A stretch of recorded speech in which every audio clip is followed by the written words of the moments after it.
ஓம் முருகா போற்றி. ஓம் சரவண பவ. என் அன்பு குழந்தையே, இதை நீ தனிமையில் கேள். யாருக்கும் தெரியாமல் ரகசியமாக பார்த்துக்கொள். இது பொய்யல்ல, உண்மை. உன் வாழ்க்கை பற்றிய ஒரு உண்மை கதை. ஏதாவது ரூபத்தில் நானே உனக்கு வந்து உதவப் போகின்றேன். உன் தேவைகளை நிறைவேற்றப் போகிறேன். அனைத்தையும் நானே நடத்துகின்றேன் என்று திடமாக நீ நம்பு. எனக்கு நானாகவே செய்கிறேன் என்ற எண்ணத்தை நீ வரவிடாதே. நான் உனக்கு துணையாக இருப்பேன். நீ நடக்கும் பாதையில் முட்கள் இருந்தால் அதை நானே உனக்கு முன்பாகவே சென்று களைத்து விடுகின்றேன். நான் உன்னுடைய வந்து கொண்டிருக்கின்றேன். உன் பின்னால் நான் வந்து கொண்டே இருக்கிறேன். உனக்கு முன்னால் சென்று உன் கால்களை குத்தும் முட்களை நானே எடுத்து விடுகின்றேன். கவலையே படாதே. உனக்கு உதவ ஏதாவது ஒரு ரூபத்தில் உன் அருகில் நான் இருப்பேன். நீ எதற்கும் பயப்படக்கூடாது.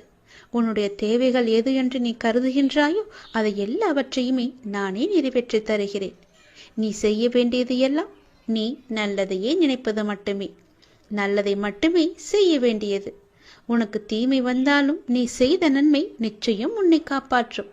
அதனால் எப்பொழுதெல்லாம் உனக்கு நேரம் கிடைக்கின்றதோ அப்போதெல்லாம் உன்னால் முடிந்த உதவிகளை, சிறு சிறு உதவிகளை மற்றவர்களுக்கு செய்து வா. அவர்களால் முடியாது, இயலாதவர்களாக பார்த்து நீ உதவி செய். நிச்சயம் உனக்கு பல நன்மைகள் காத்திருக்கும். உன்னுடைய கர்மாக்கள் எல்லாம் ஒளிந்துவிடும். உனக்கு புண்ணியங்கள் சேர்ந்து கொண்டே இருக்கும். உன்னை பற்றி பிற நல்லவிதமாகத்தான் நினைக்க வேண்டும் என்பதை நீ விரும்பக்கூடாது.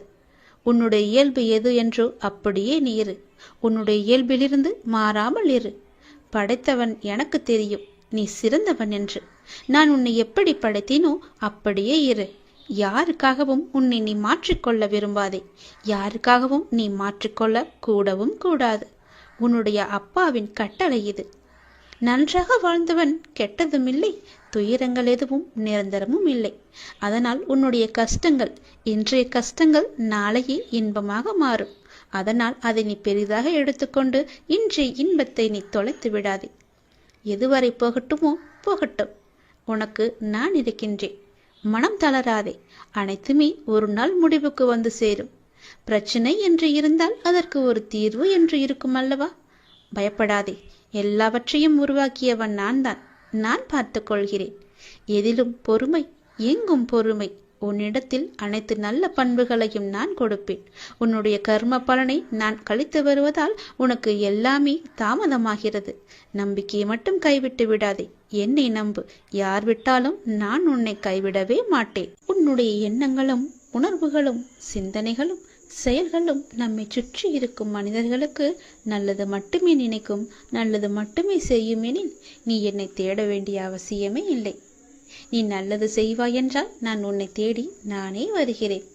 நீ என்னை தேட வேண்டிய அவசியமே இல்லை. அதனால் எப்போதும் உனக்குள்ளேயும் உன்னிடமும் நல்லது செய்ய வேண்டும் என்ற எண்ணம் உனக்குள்ளே எப்பொழுதும் இருந்து கொண்டே இருக்க வேண்டும். மனதில் தேவையற்ற எண்ணங்களுக்கு எப்பொழுதும் நீ இடம் கொடுக்காதே. உன் எண்ணங்களை என்னிடம் செலுத்திவிட்டு உன் கடமைகளை மட்டும் நீ செய். உன் செயல்களுக்கு நானே பொறுப்பெடுத்துக் கொள்கின்றேன். உன்னுடைய பல பிரச்சனைகளுக்கு உடனடி தீர்வு வேண்டும் என்று என்னிடம் கேட்கின்றாய். அதற்கு நான் ஒரு வழி சொல்லவா? நான் சொல்வதை நீ ஏற்றுக்கொள்வாய் என்று நம்புகிறேன். அதற்கு உடனடி தீர்வு என்றால் மறதிதான். நல்லதோ கெட்டதோ எதுவாக இருந்தாலும் நடந்து முடிந்து விட்டது. அதை அனுபவித்து தீர்த்த பின் அதை நாம் மறந்து விட வேண்டும்.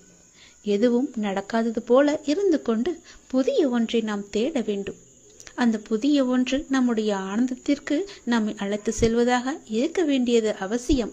அதை நீ மறந்துவிடக்கூடாது. நடந்து முடிந்ததை நினைத்து நீ வருத்தப்படவும் கூடாது. நம்மை விட்டு போய்விட்டதே என்று கவலைப்படவும் கூடாது. நிறைய விஷயங்களில் மறதி இல்லாததால் தான் நிம்மதி என்ற உணர்வு நம்மிடம் இல்லாமலே போகின்றது. எதிர்பார்ப்பு என்ற ஒன்று தோன்றி நிம்மதியை குலைக்கின்றது. ஏமாற்றம் என்ற பாதிப்பு நிலை நம்மை திசை திருப்பி நிம்மதி என்ற உணர்வை பறித்துக் கொள்கின்றது.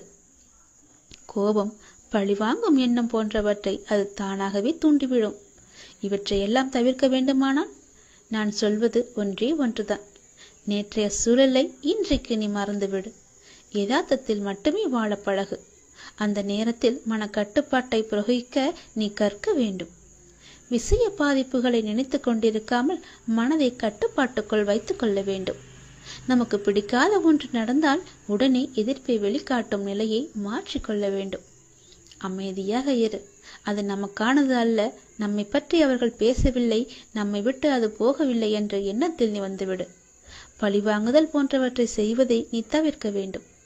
விமர்சனம் செய்வதை விட்டுவிட வேண்டும். இப்படி பல விட வேண்டியவற்றை விட்டால் மட்டுமே உனக்கு வேண்டியது எல்லாம் வரும். வர வேண்டியது என்று காத்திருந்தது எல்லாம் உனக்கு கைக்கு வந்து கிடைக்கும். நமது இந்த செயல்களால் என்ன நன்மை கிடைத்துவிடும் என யோசித்தால் நாம் பிறரை பாதிப்புக்கு ஆளாக்க மாட்டோம், நாமும் பாதிக்கப்பட மாட்டோம். இல்லாவிட்டால் விஷய பாதிப்புகள் நம் மனதை கொந்தளிக்க செய்து ஆனந்தம் என்ற உணர்வை அடியோடு சாய்த்துவிடும். மூன்றாவதாக மனதை வேறு வழிகளில் செலுத்த வேண்டும்.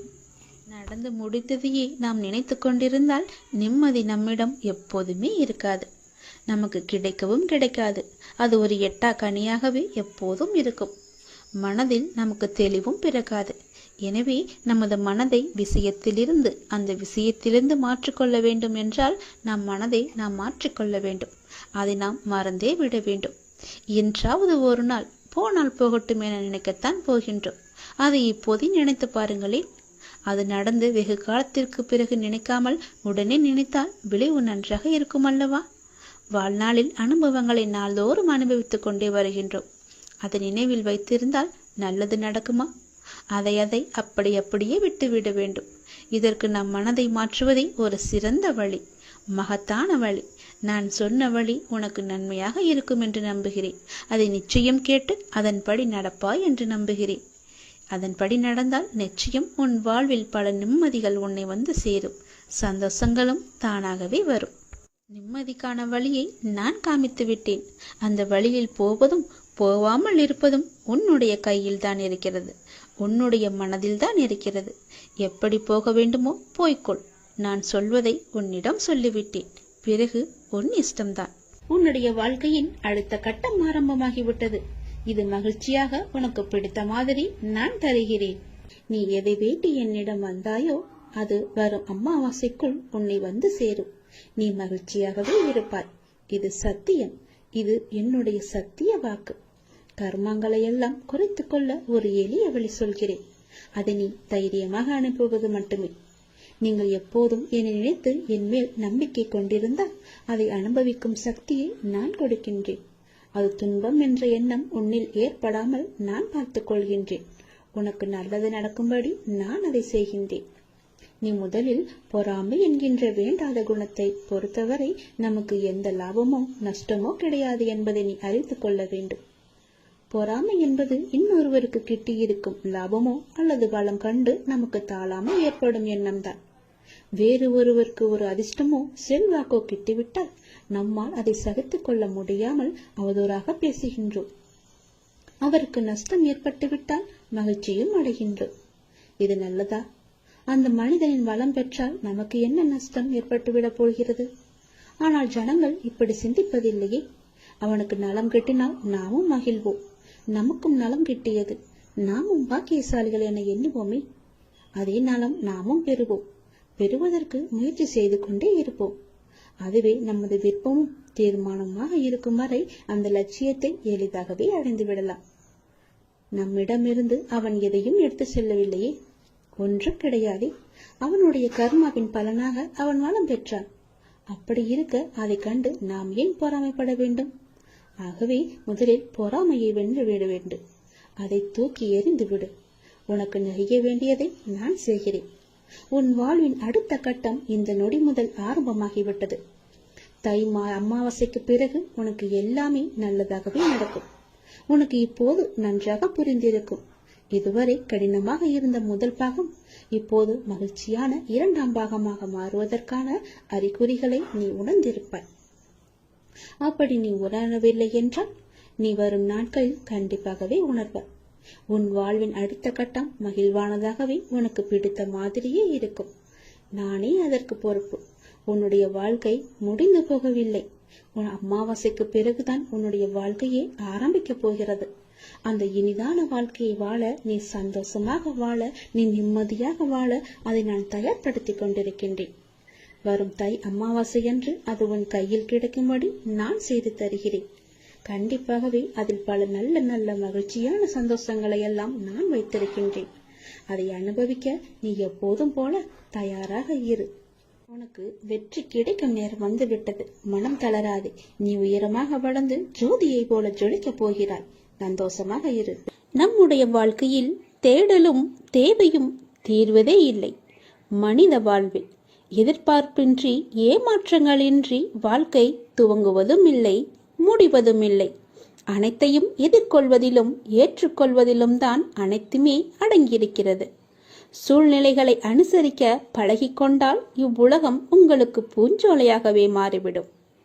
யார் உன்னை புறக்கணித்தாலும் பரவாயில்லை. இந்த பிரபஞ்சம் எப்போதும் உன்னை தன்பால் கருணையால் அரவணைத்துக் கொண்டுதான் இருக்கும். அதை மட்டும் நீ மறந்து விடாதே. எனது பக்தனாகிய நீங்கள் என்னை வழிபட ஆரம்பித்த நாள் முதல் நான் உங்களை கவனித்து எந்த சூழ்நிலையிலும் தாங்கிக் கொண்டு உங்களது பாரங்களை நான் சுமக்கிறேன். உங்களின் கருமாவே இதற்கு காரணம். மனதின் சிறு சஞ்சலத்தை தவிர்த்து விடுதல் மிக மிக நல்லது. முழு மனதுடன் என்னை நம்பி சரணாகதி அடைந்தால் அனைத்து இடர்பாடுகளையுமே நான் கலைத்து விடுவேன். என்றுமே உன்னை நான் கவனித்துக் கொண்டுதான் வருகிறேன். உன் எண்ணம் தடுமாறும் போது உன்னை நல்வழிப்படுத்தி தூய சிந்தனை அளிக்கிறேன். நீ வேதனைப்படும் காலத்தில் உன்னோடு இருந்து நான் ஆறுதல் அளித்து வேதனை போக்கும் வழியையும் கூறுகிறேன். உன் வீட்டில் பாதுகாவலனாக இருந்து உங்கள் அனைவரையும் தீய சக்திகள் அண்ட விடாமல் தடுத்து உங்களை நான் காத்து வருகிறேன். உங்களுடைய இல்லறத்தில் நல்லறம் காக்க ஒவ்வொரு நிமிடத்திலும் உன் மனதில் எச்சரிக்கை செய்து கொண்டே இருக்கிறேன். உன் எண்ணங்களை ஆராய்ந்து உனக்கு என்ன தேவையோ அதை அளிப்பேன். என்றுமே உன்னை அஞ்சானத்தில் மூழ்க விடாமல் சத்திய தர்மத்தை உன் மனதில் நான் புகுத்திக் கொண்டிருக்கிறேன். இங்கு எதுவுமே நிரந்தரமில்லை என்பதை உணர்ந்து கொள். அப்படி நான் உனக்கு உணர வைத்து எளிமையாகவும் ஏழ்மைக்கு உதவி செய்யவும் உன் மனதை நான் தூண்டிக் கொண்டிருக்கிறேன். ஏட்டுச் சுரைக்காய் கறிக்கு உதவாது என்பதை உணர வைத்து நீதி மறவாமல் நான் உன்னை வாழ வைத்துக் கொண்டிருக்கிறேன். உன்னுடைய உழைப்பின் தத்துவத்தை எடுத்துரைத்து உன் உழைப்பில் வருவதை கொண்டு உன்னை நான் வாழ வைக்கப் போகிறேன். இன்ப துன்பம் ஏற்றத்தாழ்வு இதனால் வந்த கர்மாவை என்னவென்று உனக்கு அறிய வைத்து உன்னை மன மகிழ்ச்சியோடு நீ ஏற்று இந்த ஜென்மத்திலேயே அதை அனுபவித்து பூரணம் கண்டு பிறவி பல கடந்து என்னோடு நான் உன்னை அழைத்துக் கொள்வேன். இது சத்தியம். நான் பொய் உரைக்க மாட்டேன். இதை நீ சாதாரணமாக எண்ணாதே. சாதாரணமாக எண்ணி என்னை நீ அலட்சியப்படுத்தாதே. நான் சொல்வது எல்லாமே உண்மை. நிச்சயமாகவே பலிக்கும். என் பேச்சில் உயிர் இருக்கிறது. அதை நீதான் நம்ப வேண்டும். நான் கைலாயத்திலிருந்து பொய் உரைக்கவே மாட்டேன். இது என்னுடைய வாக்கு, சத்திய வாக்கு. சிவன் வாக்கு என்றைக்குமே பலிக்கும். நிச்சயமாகவே பலிக்கும். என்னை நீ அலட்சியப்படுத்தாதே. கேள், நிச்சயம் பலிக்கும். குருவின் அருள் ஒரு சாதகருக்கு இருந்தால்தான் அவர் பின்பற்றும் கர்ம யோகத்தால், ஞான யோகத்தால் அல்லது பக்தி யோகத்தால் அவரின் வாழ்வு அர்த்தமுள்ளதாக மாறும். அதன் பின்பு குருவால் பரிந்துரைக்கப்பட்ட ஆன்மீக பயிற்சியையே ஒரு சிஷ்யன் செய்வதால் அவருக்கு குரு அருளின் பாதை மட்டுமே எஞ்சியுள்ளது. இறைவனை நோக்கி செல்லும் எல்லா பாதைகளின் உச்சக்கட்டத்தில் ஒரு சாதகன் இறுதி இலக்கான இறைவனோடு ஒன்றர கலக்க குருவருளே என்றுமே துணை புரிகிறது. பார்வையற்றவர்கள் வாழும் நாட்டில் பார்க்க தெரிந்தவன் அரசன் என பழமொழி ஒன்று உள்ளது. மிக நுண்ணிய 6வது அறிவை கொண்ட குரு ஒருவர் ஆன்மீகத்தில் குருடாகவும் அறியாமையிலும் இருக்கும் மனிதர்கள் மத்தியில் முழுவதுமாக பார்க்க தெரிந்தவராக கருதப்படுகிறார். அவர் ஏற்கனவே இந்த ஆன்மீக பாதையை தனது குருவின் உதவியுடன் கடந்து வந்ததோடு விஸ்வமனம் என்றும் புத்தியினை அணுகக்கூடியவராகவும் இருக்கிறார். எந்த ஒரு துறையிலும் நம்மை வழிநடத்த ஆசான் ஒருவர் இருப்பது விலைமதிப்பற்றதாகும். ஆன்மீகத்திற்கும் இது பொருந்தும். தொட்டுணர முடியாத சூட்சமமான ஆன்மீகத்தில் உன்னதமான ஆன்மீக வழிகாட்டியை அல்லது குருவை கண்டறிவது கடினம். குரு என்பவர் ஆசிரியர் அல்லது போதகரை காட்டிலும் வேறுபட்டவர். எல்லா மதங்களுக்கும் கலாச்சாரங்களுக்கும் அடிப்படையாக உள்ள பொதுவான ஆன்மீக கோட்பாடுகள் பற்றி நமக்கு கற்றுத்தரும் உலகத்தின் ஆன்மீக ஒளியின் கலங்கரை விளக்கமே குரு ஆவார்.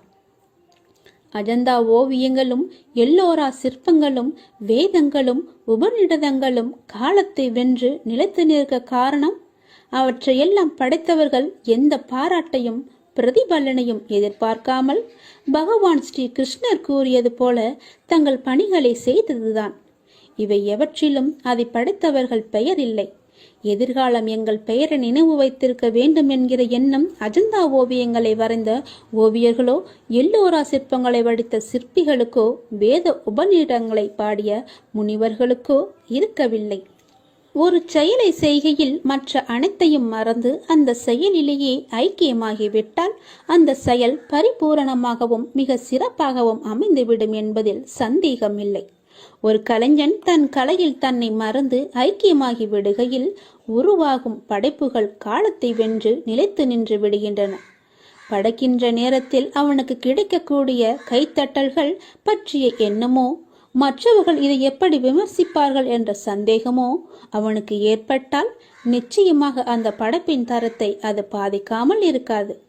அது ஒரு உன்னத படைப்பாக இருக்காது. ஒரு சில சமயங்களில் செயல்களுக்கு எதிர்பார்த்த பலன் கிடைக்காமல் இருக்கலாம். அது நம் அறிவுக்கு விட்டாலும் தகுந்த காரணங்களால் தான் மட்டும்தான் இருக்கும். ஆனாலும் கூட அது குறித்து கவலைப்பட வேண்டாம். ஒன்றை பற்றி நீங்கள் கவலையோ பதட்டமோ பட்டுவதால் எந்த நிலை மாறிவிடுமா என்ன? அந்த நிலை மாற்றிவிடப் போவதில்லையே.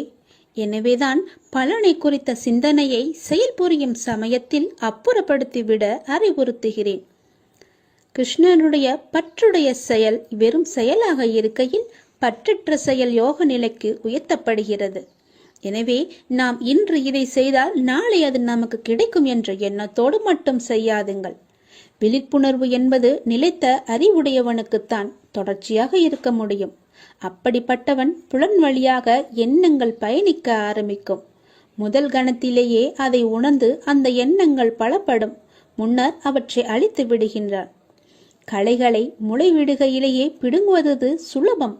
அவை வேர்விட்டு பலமடைந்த பின்னர் பிடுங்குவது மிகவும் கஷ்டம். அதுபோலத்தான் எண்ணங்கள் தோன்றுகையிலேயே அவற்றின் போக்கறிந்து அழித்து விடுவது சக்தி. விரயத்தையும் நேர விரயத்தையுமே தவிர்த்துவிடும். அதனால் எந்த ஒரு தவறும் உங்கள் கண்ணுக்கு பட்டால் அதை உடனேயே திருத்தி விடுங்கள். பின்னால் விட்டுவிட்டு பிறகு யோசிப்பதில் எந்த ஒரு பயனுமே கிடையாது. ஒரு முறைக்கு பல முறை யோசித்து செயல்படுங்கள். யதார்த்தமான உண்மை கூற்று இது. உனக்காக மட்டும் சுயநலத்துடன் மட்டுமே நீ வாழ்ந்தால் என்னை காண நீ சிரமப்பட்டு மலையேறி உச்சிக்கு வர வேண்டும். பிற உயிர்களுக்காகவும் வாழ்ந்தாய் என்றால் நீ இருக்கும் இடத்திலேயே என்னை காண்பாய். தேடலும் தேவையும் தீர்வதே இல்லை மனித வாழ்வில். எதிர்பார்ப்பின்றி ஏமாற்றங்களின்றி வாழ்க்கை துவங்குவதும் இல்லை, முடிவதும் இல்லை. அனைத்தையும் எதிர்கொள்வதிலும் ஏற்றுக்கொள்வதிலும் தான் அனைத்தும் அடங்கியுள்ளது. சூழ்நிலைகளை அனுசரிக்க பழகிக்கொண்டால் இவ்வுலகம் உங்களுக்கு பூஞ்சோலையாகவே மாறிவிடும். யார் உன்னை புறக்கணித்தால் என்ன? இந்த பிரபஞ்சம் எப்போதும் உன்னை தன் அன்பால் கருணையால் அரவணைத்துக் கொண்டுள்ளது. சூரியனோ சந்திரனோ என்றாவது உன்னை புறக்கணித்து இருக்கிறதா? அப்படி புறக்கணித்தால் இந்த உலகம்தான் இருக்குமா? ஒளியை அந்த சூரியன் உனக்கு தர மறுத்ததுண்டா? இயற்கை ஒருபோதும் உன்னை புறக்கணிப்பதில்லையே. உன் மீது எல்லையில்லா கருணை கொண்டிருக்கும் இயற்கையை மறந்து நீ மனிதர்களின் புறக்கணிப்பு குறித்து கவலைப்பட்டு கொண்டிருக்கிறாய். அது மனிதன் வேலை, அது மனதின் வேலை. உண்மையில் எத்தனையோ மனிதர்கள் உன்னை புறக்கணிப்பது உண்டு. எத்தனையோ மனிதர்களை நீயும் புறக்கணித்திருக்கிறாய். கொஞ்சம் நீ யோசித்துப்பார். சில மனிதர்களை உன் மனம் கூழாங்கற்களாக நினைக்கிறது.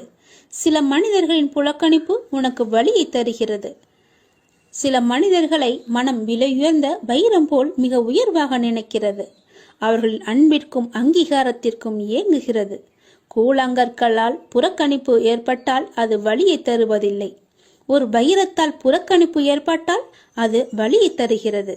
இதுவே மனித இயல்பு. என்னை அன்போடும் உண்மையோடும் கூப்பிடுகின்ற எல்லோருக்கும் நான் பக்கத்திலேயே இருக்கின்றேன். இருப்பது ஒரு வாழ்க்கை. யாரையும் வெறுக்காமல் யாரையும் துன்புறுத்தாமல் நீ வாழ்ந்துவிட்டு நாம் செல்ல வேண்டும். நல்லதே நடக்கும் உனக்கு. ஏனென்றால் நீ நினைத்த செயல் விரைவில் என் ஆசையுடன் உனக்கு நடக்கப் போகின்றது. உன்னை சரியான நேரத்தில் கை தூக்கி விடப் போகின்றேன். தற்போது நடக்கின்ற அனைத்துமே உனக்கு எதிராக நடப்பது போல் தோன்றலாம். ஆனால் இறுதியில் நான் அனைத்தையும் சரி செய்வேன்.